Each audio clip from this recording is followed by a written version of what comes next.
quero deixar tudo e seguir o meu mestre.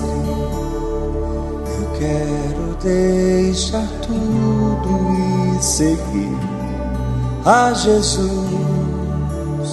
Não quero precisar de algo tão forte, apenas um olhar e um toque.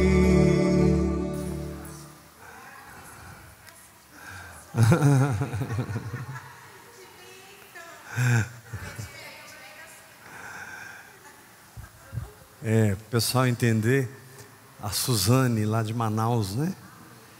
Está aqui nos visitando hoje. Seja bem-vinda, viu, Suzane? Seja bem-vinda. Glória a Deus. Todo mundo chega para a sua direita, meio metro. Isso, tá bom. Glória a Deus. A unção de Deus.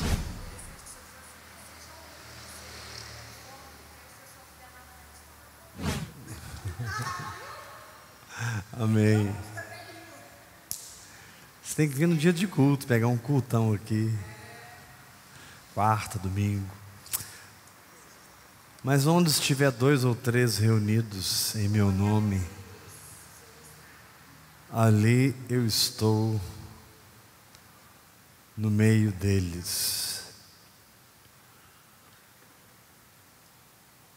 Glória a Deus. Vamos abrir a palavra de Deus em Marcos, capítulo 11.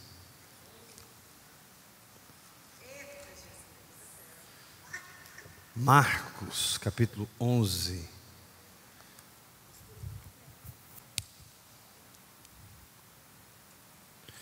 Versículo 20 em diante. Quem achou, diga amém. Marcos, capítulo 11, versículo 20 em diante. E passando eles pela manhã, viram que a figueira secara desde a raiz. A figueira que Jesus tinha amaldiçoado, dizendo: nunca mais coma alguém fruto de ti. Então Pedro, lembrando-se, falou: Mestre, eis que a figueira que amaldiçoaste secou. Ao que Jesus lhes disse: vocês precisam ter a mesma fé que Deus tem. Esse é o sentido original. Tende a fé de Deus.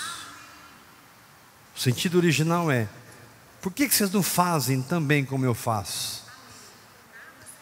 Porque em verdade vos afirmo que se alguém disser a este monte: ergue-te e lança-te no mar, e não duvidar no seu coração, mas crer que se fará o que diz, assim será com ele. Sempre que Deus fala no seu espírito e a fé aparece, você precisa visualizar isso na sua mente. Você precisa exercer sua vontade para que emoções, pensamentos, segundo o que Deus falou, brotem dentro de você. Você precisa colocar sua alma para servir a sua fé. O fato é que quando você crê com o coração e fala com a boca, 100% das vezes o milagre acontece. Quando você fala com a sua montanha, todas as vezes ela é lançada no mar. Todas as vezes que você creu com o coração e disse com a boca, aconteceu. Não houve uma só vez que falhou. Agora nós temos que entender aqui algumas coisas. Primeiro, o que é uma montanha? Montanha aqui não é algo que pode parar você, porque você vai escalar ela e sair do outro lado. Montanha aqui é algo que pode retardar você. Pode te deixar, ao invés de uma semana, ficar 6 meses naquela situação. Então Deus nos deu uma fé que acelera os processos. Deus nos deu uma fé que dá asas aos processos. E Jesus aqui, Ele está dizendo: você vai dizer à montanha, ergue-te e lança-te no mar. E se você não duvidar, aquilo vai acontecer. Irmãos, Jesus não teologizou isso. Jesus não trouxe uma doutrina. Jesus trouxe aqui exatamente para os irmãos a maneira como ele vivia. Jesus aqui em Marcos capítulo 11, ele estava ensinando exatamente como ele vivia. Ele falava e cria que já estava feito.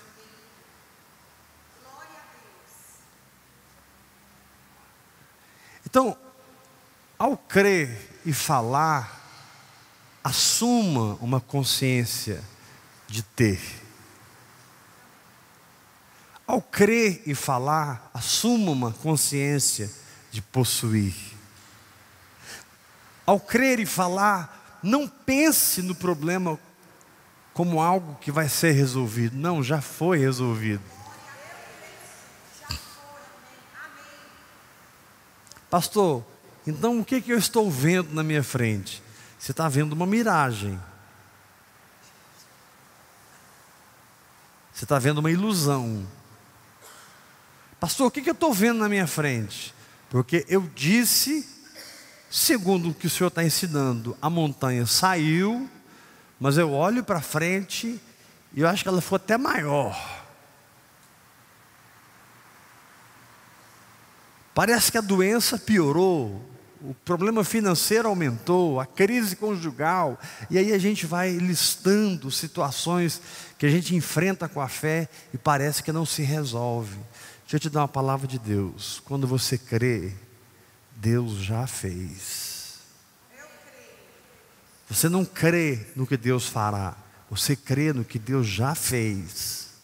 O que está na sua frente são lapsos temporais do tempo, que se sujeitarão à eternidade da sua fé.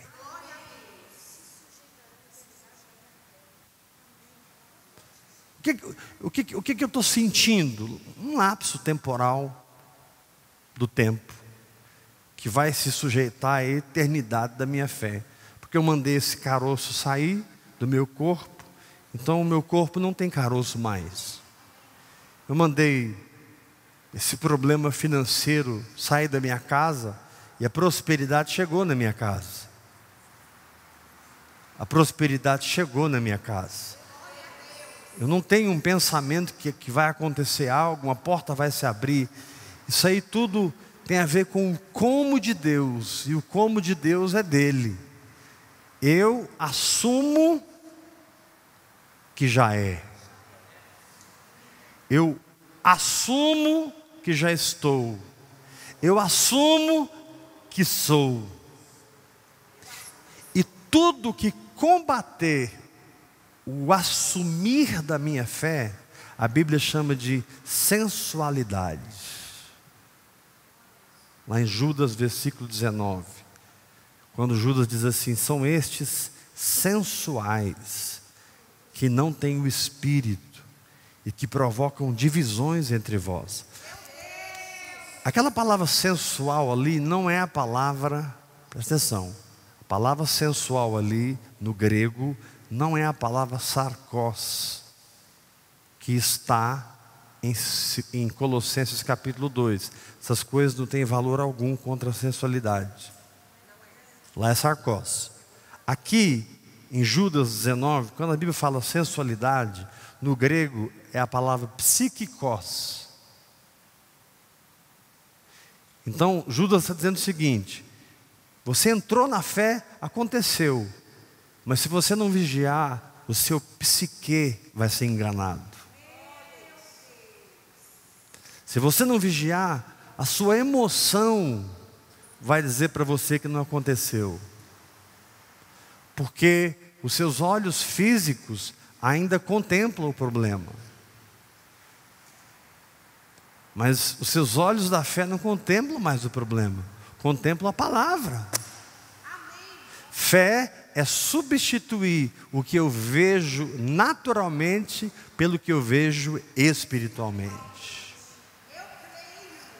Fé é substituir o sobrenatural pelo o natural pelo sobrenatural. Agora, por que eu estou dizendo sobre esses lapsos de tempo? Porque nós somos ensinados errado, de que as coisas são verdades. Não existe nada, absolutamente, que eu esteja olhando agora que seja verdade. Esse púlpito ele não é verdade.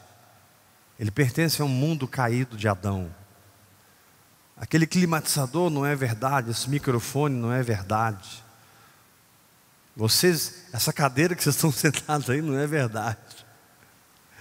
Então, o que é as coisas? São circunstâncias que podem ser percebidas pelos 5 sentidos. Agora, a verdade só pode ser percebida pela sua fé. As circunstâncias são captadas pelos sentidos. E os sentidos te dão informações de que as circunstâncias estão ali, mas aquilo não é verdade. Vou repetir. As circunstâncias te dão informações através dos seus 5 sentidos, de que ali existe um problema. Mas se Deus disse outra coisa, a sua fé é a percepção real das coisas. Sua fé é a imagem real das coisas. Sua fé é a realidade das coisas. Então, você tem que ser treinado em lidar com os seus 5 sentidos, porque eles não te dão verdade, eles te dão circunstâncias. Meus olhos, meu olfato, meu ouvido, meu tato, meu paladar. Eles me dão informações naturais. Mas a verdade, Jesus disse assim: sou eu.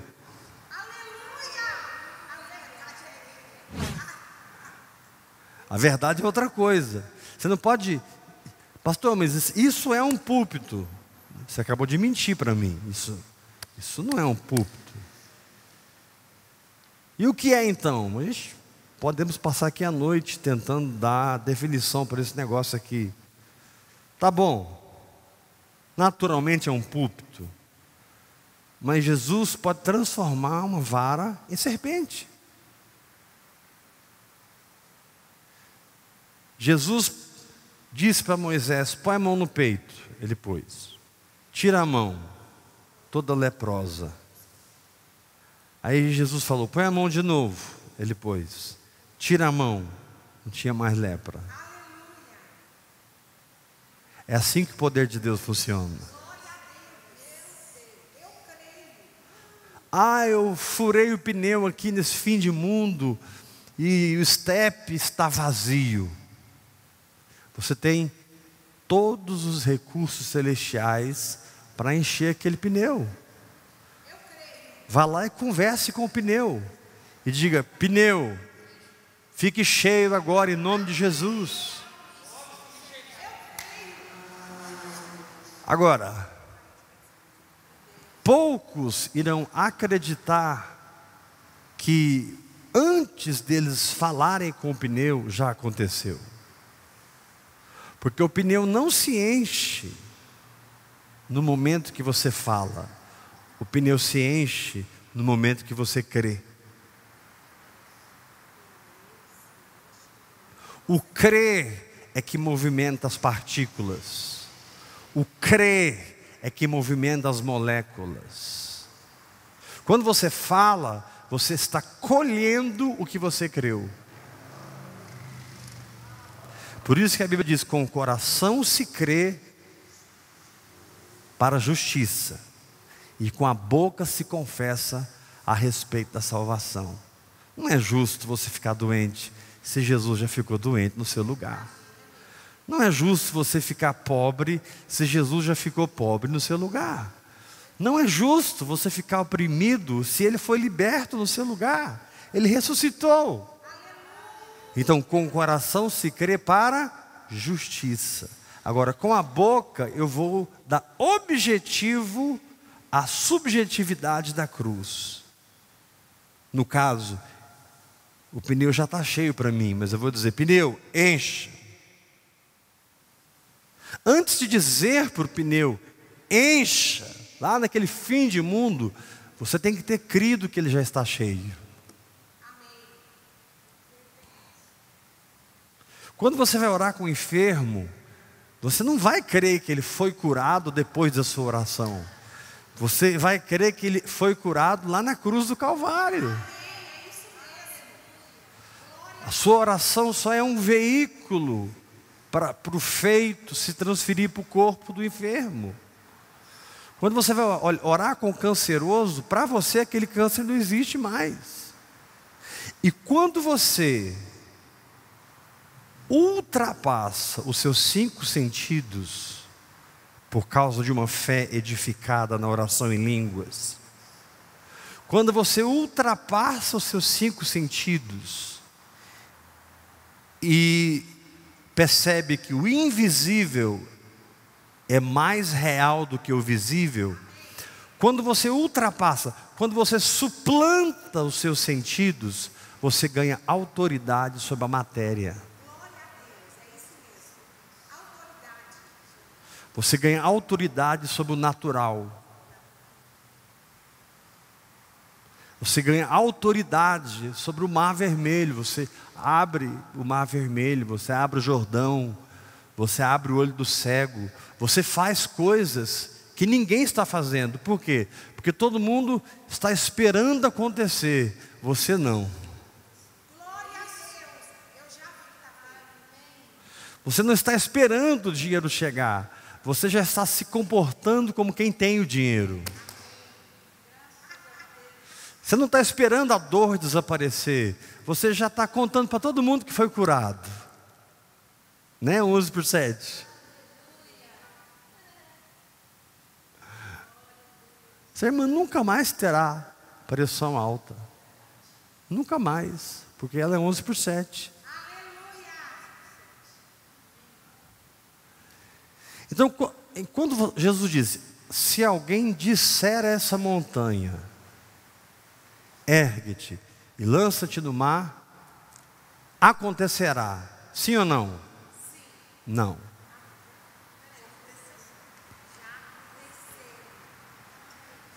Vamos lá. Se alguém disser a essa montanha, ergue-te e lança-te no mar, vai acontecer? Não. Porque aquele que diz a montanha e crê que é, será.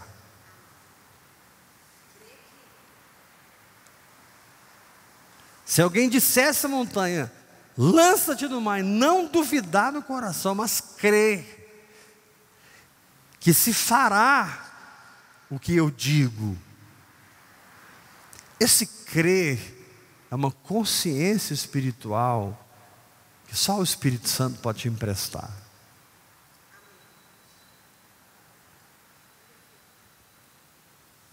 Só o Espírito Santo para mostrar a sua família para você como ela está hoje e te dar força para levantar as mãos e dizer: eu e a minha casa servimos ao Senhor. Só o Espírito Santo para te dar força para estar num quarto escuro, cheio de depressão, de amargura, de abandono, e você saltar da cama, trocar de roupa e ir para a academia. Sabe, o Espírito Santo, ele tem essa condição, porque ele é o Espírito da fé. O Espírito Santo tem essa condição, porque ele é o Espírito da fé. Então, quando você lida com uma situação, você não lida com uma situação, você lida com a sua fé. A situação já está resolvida na cruz. Imagine que você vá para uma guerra, mas já saiba que todos estão vencidos. Qual será o seu comportamento? Primeiro, que você nem vai ficar muito armado e muito atento. Você vai ficar de boa. Segundo, você vai chegar lá no acampamento do inimigo e pegar os despojos que pertencem a você. Pastor, mas isso está na Bíblia? Sim. 4 leprosos estavam do lado de fora de Jerusalém. Dentro de Jerusalém, a fome era tamanha, por causa dos assírios, que uma mãe estava matando o filho, e outro dia a mãe matava o filho para cozinhar o filho da outra. Tamanho foi a fome, e 4 leprosos resolveram ir no acampamento dos assírios. Sabe qual é o seu problema, irmão? É que você não tem coragem de ir aonde Deus quer te levar. No Espírito. Você não tem coragem de ir lá no inferno e ver a bagunça que Jesus fez lá.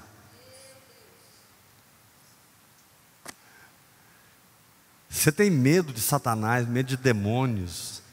E eles são espíritos derrotados, vencidos.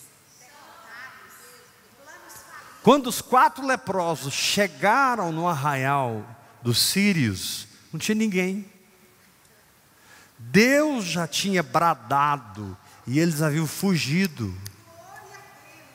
Quando lá na porta de Jerusalém, eles disseram: se a gente ficar aqui, a gente morre. Se a gente for lá, a gente morre também. Todo jeito a gente vai morrer. Vamos lá. Quando eles tiveram essa ação de fé, Deus bradou lá no acampamento dos sírios. E todos fugiram, todos. E eles chegaram e viram o acampamento cheio de comida, ouro. E eles entravam numa tenda e ficavam brincando e colocando ouro, prata, e comiam e tomavam vinho. Aí eles lembraram: gente, nós estamos aqui usufruindo dessa riqueza toda, mas Jerusalém está morrendo. Vamos lá contar as boas novas. Querido, pregar o Evangelho é contar para as pessoas que o inimigo não está lá mais. Pregar o Evangelho é contar para as pessoas que o acampamento dos sírios está vazio.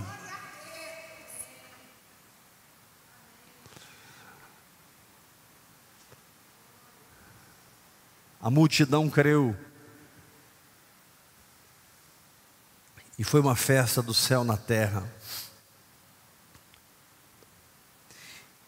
Então é muito importante você separar o que você crê, o que você confessa, o que você visualiza, imagina, como feito, porque Deus falou, dos lapsos temporais da sua mente, da sua emoção, da sua vontade, das circunstâncias, da religião dos homens. Ah, mas o meu patrão é muito poderoso. Cara, o seu patrão não é nem pó na presença do Todo-Poderoso. Mas ele é dono de uma rede de lojas. Até o dia que Deus falar que é. Pare de temer os homens. Pare de temer o pastor, a pastora, o apóstolo. Não, mas eles vão me amaldiçoar. Como amaldiçoar quem já é abençoado? Como desacelerar quem Deus está acelerando?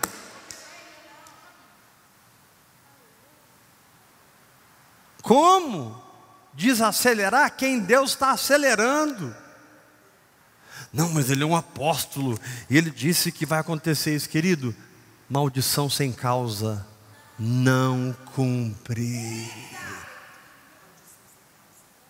Esconda-te atrás da cruz e nada atingirá você. Agora, não fique nesse conflito da verdade com os lapsos temporais. Vença os lapsos temporais através da eternidade. Paulo diz em 2 Coríntios capítulo 4, ele diz assim: não atentando nós, versículo 16, 17, 18, não atentando nós nas coisas que se veem. Olha como é que você lida com os lapsos temporais. Não atentando nós nas coisas que se veem. Número 1. Número 2. Mas nas que se não veem. Porque as que se veem são temporais. As que se não veem são eternas.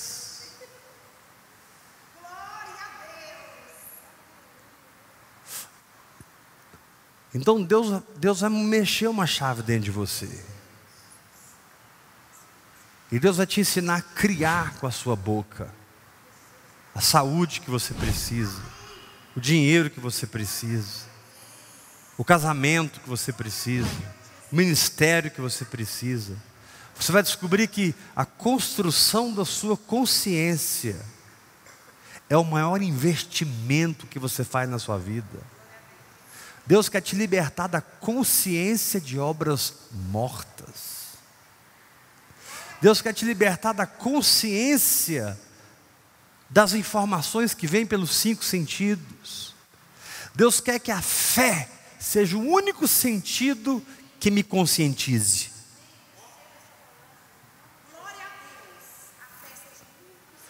Deus espera que a fé seja o único sentido que me conscientize.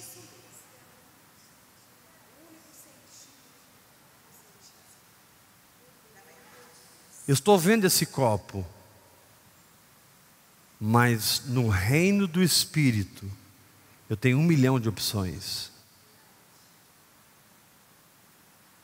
O pessoal aí fora, bem, deixa para lá o pessoal aí fora.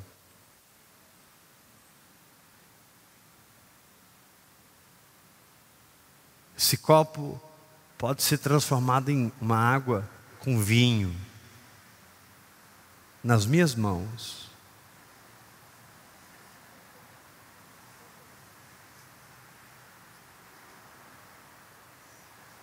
E o nosso problema é que nós estamos esperando que aconteça.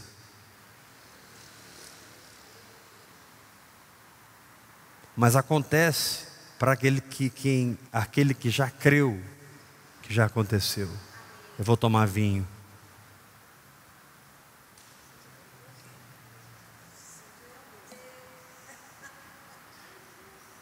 É assim que você sai de um câncer. Pare de reconhecer o câncer e reconheça que você está curado. Pastor, mas eu cheguei no limite do meu limite, eu tenho desmaiado de dor. Cada vez que você voltar do desmaio, volte adorando a Deus e glorificando o Senhor e se arrastando como alguém que é curado.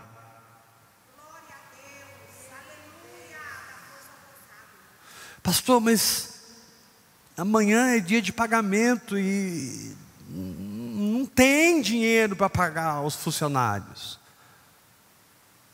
Tire essa tristeza da cara, dê um sorriso, passe um WhatsApp para todo mundo e diga: amanhã é dia de pagamento.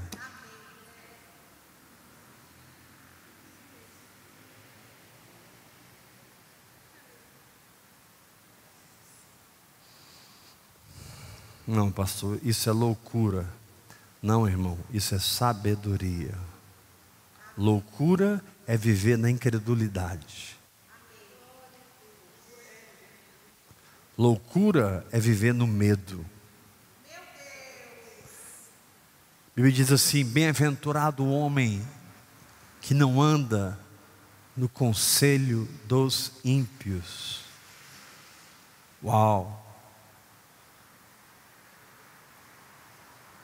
Muito abrangente essa colocação.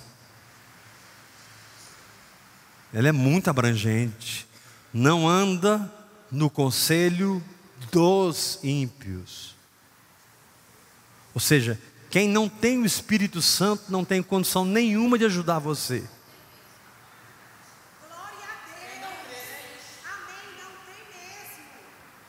Não se detém no caminho dos pecadores, nem se assenta na roda dos escarnecedores. Antes, o seu prazer está na verdade. Obrigado, Espírito Santo, porque o Senhor veio me ensinar a vestir o espírito de matéria. Obrigado, Espírito Santo, porque o Senhor veio me ensinar a andar no seu poder, mergulhar no seu poder. Obrigado, Espírito Santo, porque as portas do inferno não podem prevalecer contra mim, porque o inferno tem as portas, mas eu possuo as chaves. E cada vez que eu oro em línguas, eu produzo novas chaves, e novas chaves, e novas chaves. Porque chaves são segredos que decodificam uma porta.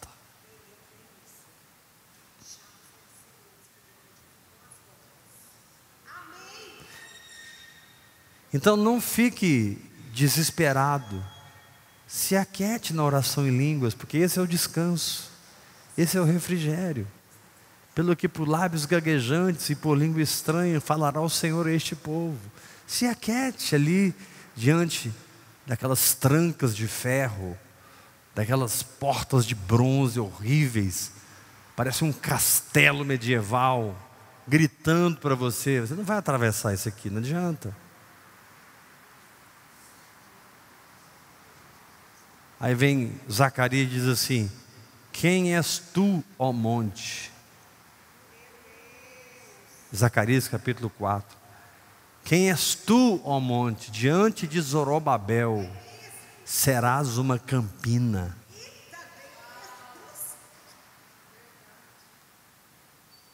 E é nesse contexto que ele diz: não é por força, nem por violência. Eu não vou lutar contra você, porta. Eu só vou receber a chave. Eu não vou te empurrar, porta. Eu só vou introduzir a chave. Eu não vou pegar um pé de cabra, porta.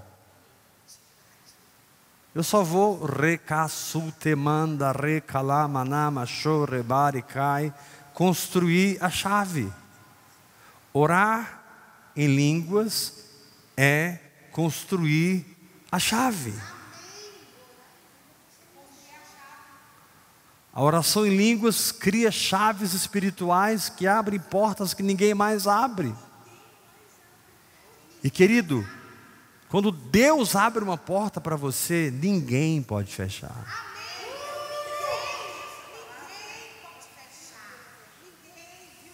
Porque você tem não apenas o segredo da porta, você tem a chave. Se você tem a chave, você é o dono.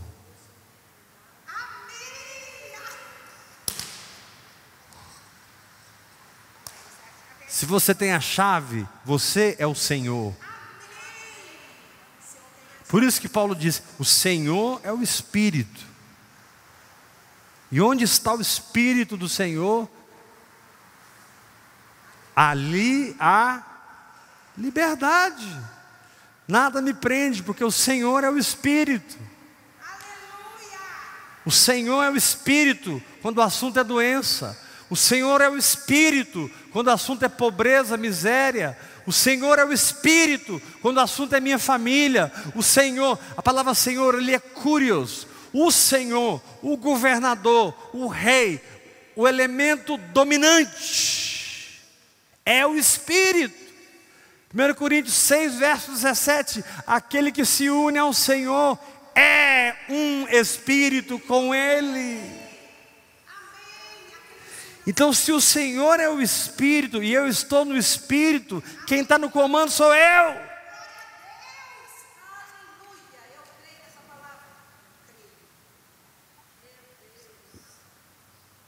Levanta a tua mão, diga: se eu sou só um Espírito com o Senhor, e eu estiver no Espírito, quem está no comando sou eu. Fala, eu tenho a fábrica de chaves.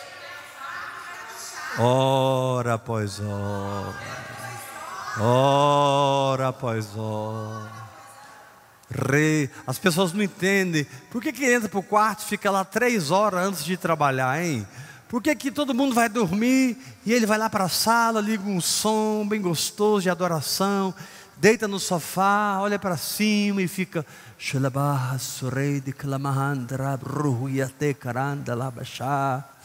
Por que ele anda pela rua falando esses mistérios? A sua pergunta devia transcender mais. Sua pergunta devia ser assim: por que para esse cara as portas não se fecham?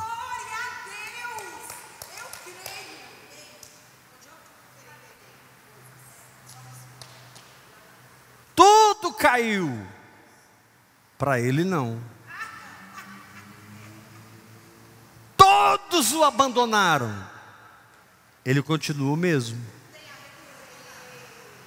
Tudo mudou. Deus não. E se Deus não mudou, eu não mudei. E se eu não mudei, não importa o que aconteceu, eu vou continuar experimentando os mesmos milagres.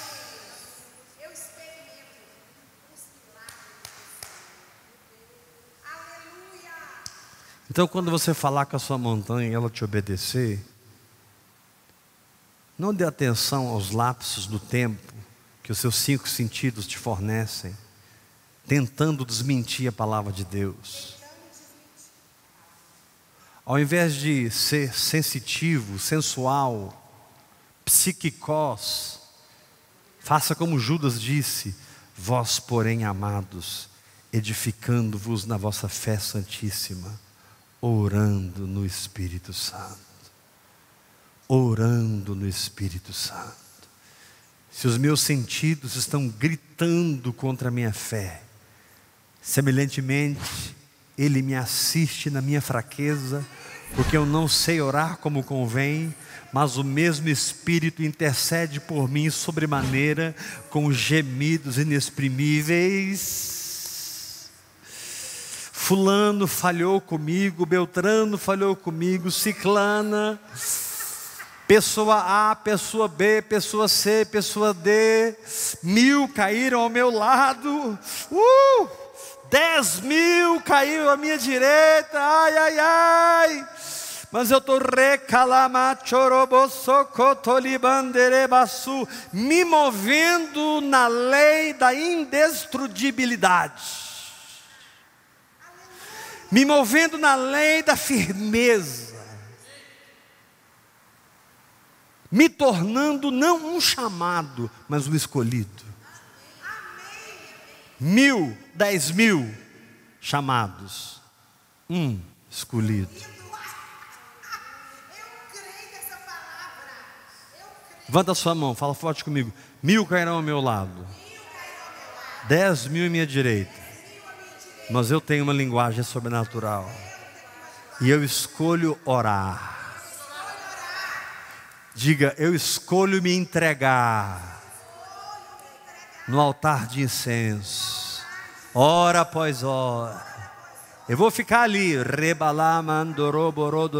talvez esses problemas são tão grandes de verdade que a maioria dos apóstolos recuaram, a maioria dos profetas caíram, a maioria dos pastores fugiram, a maioria dos homens de Deus não deram conta do recado, mas tem um grupinho chamado 7.000 que não se curvaram diante de Baal.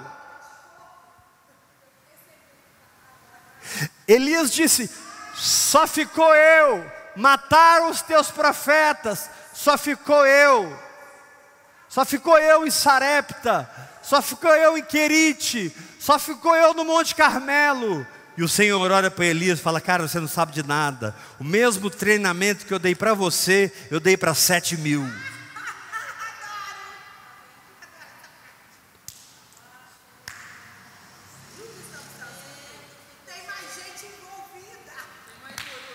Tem pessoas que pensam como você pensa.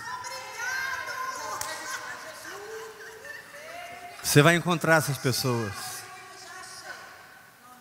Tem pessoas que creem no que você crê, porque Ele escolhe as coisas loucas desse mundo para envergonhar as sábias. Ele escolhe as coisas que não são para envergonhar as que são.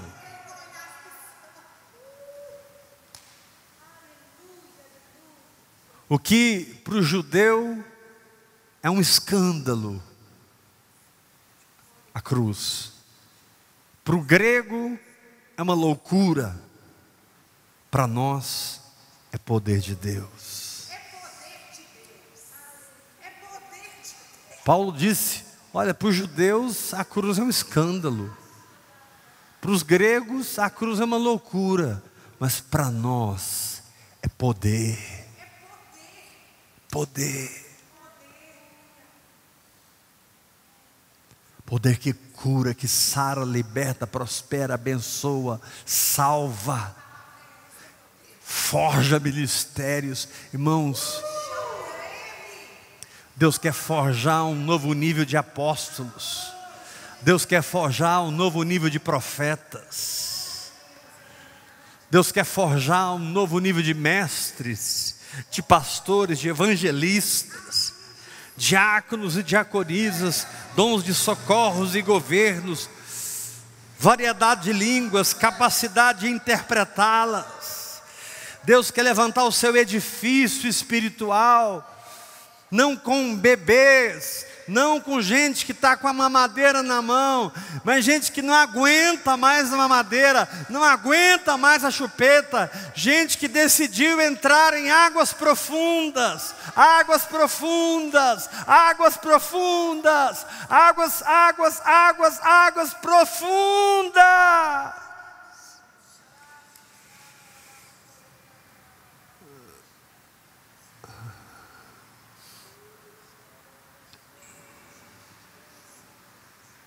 A igreja só sairá do governo de Acabe e Jezabel, não toda a igreja, mas na sua maioria, quando a geração de Elias se levantar.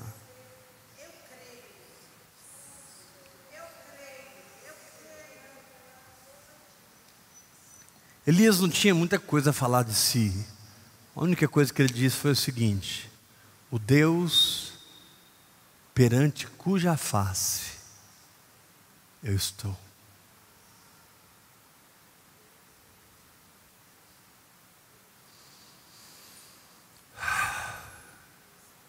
O único testemunho que Elias deu de si mesmo no Espírito foi: o Deus perante cuja face eu estou.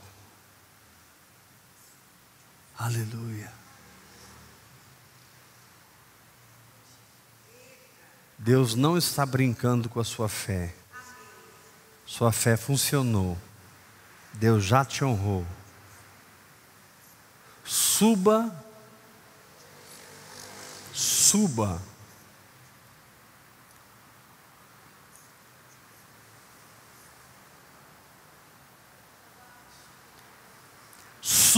no lugar de premiação e recebe a tua coroa.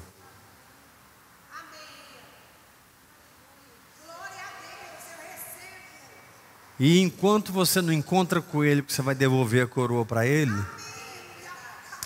reine em vida. Amém? Graça e paz. Deus abençoe os irmãos. Pessoal da internet, eu estou lançando meu manto aí em todo o Brasil. Se você quer ser meu filho na fé, mande um WhatsApp para mim, minha filha.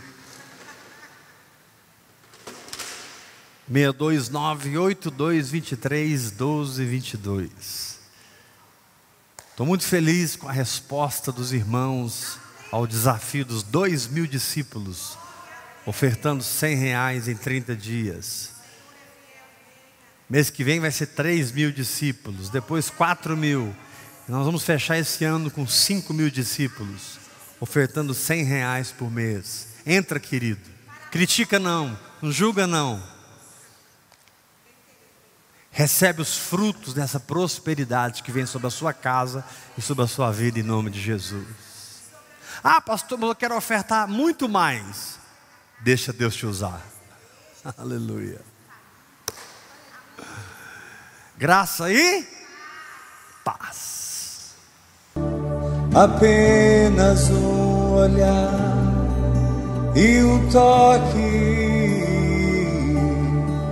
Apenas um olhar e um toque. Erga suas mãos e diga para Ele: apenas